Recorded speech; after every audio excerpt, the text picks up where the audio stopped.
The Shadow King. The rise and madness of King Saul. Saul, the son of Kish from the tribe of Benjamin, was an unlikely candidate for greatness. Tall, handsome, and humble, Saul lived a quiet life tending his father's donkeys, unaware that destiny was about to thrust him into the heart of Israel's history. The Israelites, weary of tribal judges and longing for unity, demanded a king to lead them like other nations. God, through the prophet Samuel, reluctantly granted their request, and Saul was chosen, first in secret, then before all the tribes, and finally acclaimed after he saved Jabesh-Gilead from the Ammonites. In the beginning, Saul's reign was marked by promise and power. The Spirit of God came upon him, transforming the shy farmer into a fierce warrior king. He led Israel to victory against their enemies, and the people celebrated his triumphs with offerings to the Lord.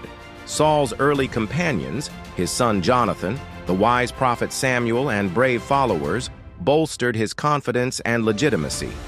But the seeds of Saul's downfall were sown in the soil of impatience and insecurity. When the Philistines threatened Israel, Samuel instructed Saul to wait 7 days for him to offer sacrifices. As the days dragged on and his soldiers' morale crumbled, Saul's anxiety mounted. Unable to wait any longer, he took matters into his own hands and offered the sacrifice himself. Samuel arrived just as Saul finished, rebuking him for his disobedience. This act, seemingly small, marked the first crack in Saul's relationship with God and Samuel. Saul's reign spiraled further when he was commanded to utterly destroy the Amalekites, sparing no one and nothing. Instead, Saul spared King Agag and kept the best livestock, rationalizing his actions as sacrifices for God. Samuel confronted him, declaring, "To obey is better than sacrifice." God rejected Saul as king, and Samuel's words echoed like a curse. "The Lord has torn the kingdom from you." From that day, Samuel and Saul would never meet again. Haunted by rejection and tormented by an evil spirit, Saul's mind began to unravel. His paranoia focused on David, the young shepherd who had slain Goliath and won the people's hearts. Saul's jealousy burned into madness. He hurled spears at David, hunted him through wilderness and caves, and even slaughtered priests he suspected of aiding his rival. His son Jonathan, loyal to both his father and David, became a tragic figure caught between love and duty. As Saul's grip on power weakened, the Philistines grew stronger.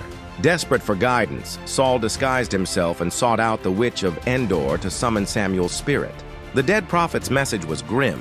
Saul's reign would end in defeat and death. In the final battle at Mount Gilboa, Saul's sons fell by the sword, and Saul, mortally wounded and unwilling to be captured, took his own life. The Philistines desecrated his body, hanging it on their city walls, a humiliating end for Israel's first king. Saul's legacy was a cautionary tale, a king chosen by the people, anointed by God, but undone by his own fears and failures.